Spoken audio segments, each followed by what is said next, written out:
Thank you both for everything. We're glad we could help him as much as we did. Dante he's strong. He was really fighting in there. That's Dante. I just wish there was more I could do to help. I guess we all wish that, though. It's the waiting. It's the worst part of it all. It's like time. It stops. I've spent a lot of time in this hospital, mostly waiting on people that I love. And it never gets any easier. The surgery's going to take a while. But I will keep checking in with the team, and I'll make sure to update you and Olivia. Well, we would appreciate that. Thank you. Again. All right, so I'd like you to tell us everything that happened, exactly as it happened. Everything you remember. Joss and I were driving back to Port Charles.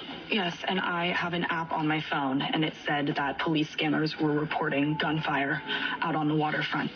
We assumed that meant Sonny, so we went straight to the pier. You work for Sonny, correct? Not anymore. He fired me 2 weeks ago. Yet you still felt compelled to check on him. I did.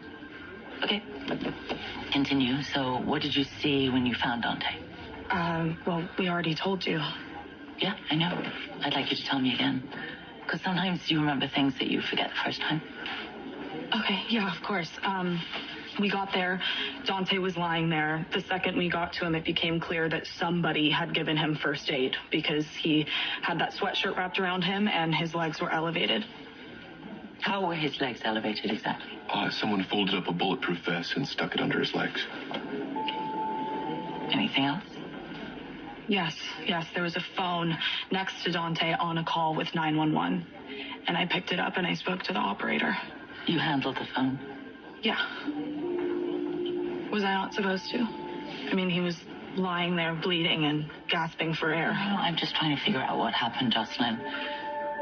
It's clear the two of you demonstrated extraordinary presence of mind. You're doing great.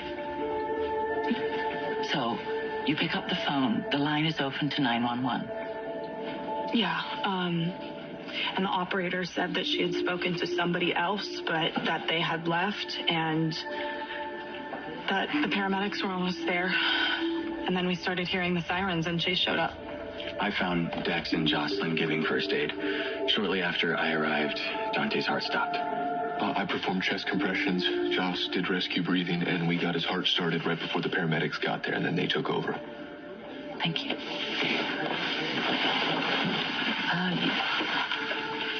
Not only is Dante one of our finest officers, he's also a friend. And it's clear you saved his life.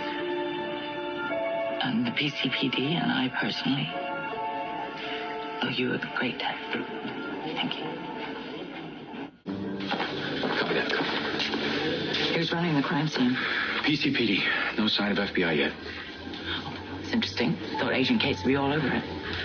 Maybe he's busy with something else. Yeah, just as well. Try to keep it in-house as long as we can. I checked with the units on the scene. Forensics is gathering evidence. They have the phone and Dante's vest. My guess is the phone is a burner, and Jocelyn handled it, so it's doubtful that we'll get anything useful off that. However, 911 will have a recording of that call, so I'll have tech coordinate with them. We need a copy of that. I want to know who placed that call, who was trying to help Dante, and why. I spoke to Dr. Park. Yeah, what did he say? Well, it's a little too early for an update on the surgery. But he said that even though Dante is unconscious, he's still showing a really strong will to live. He's in there fighting for every breath. You know Dante's stubborn to a fault. He's the worst. Actually, the best.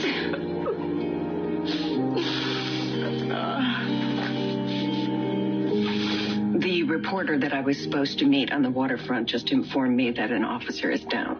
Oh, that's terrible. Well, that definitely qualifies for breaking news. I'll leave you to your job. Nina, the officer that was shot is Dante.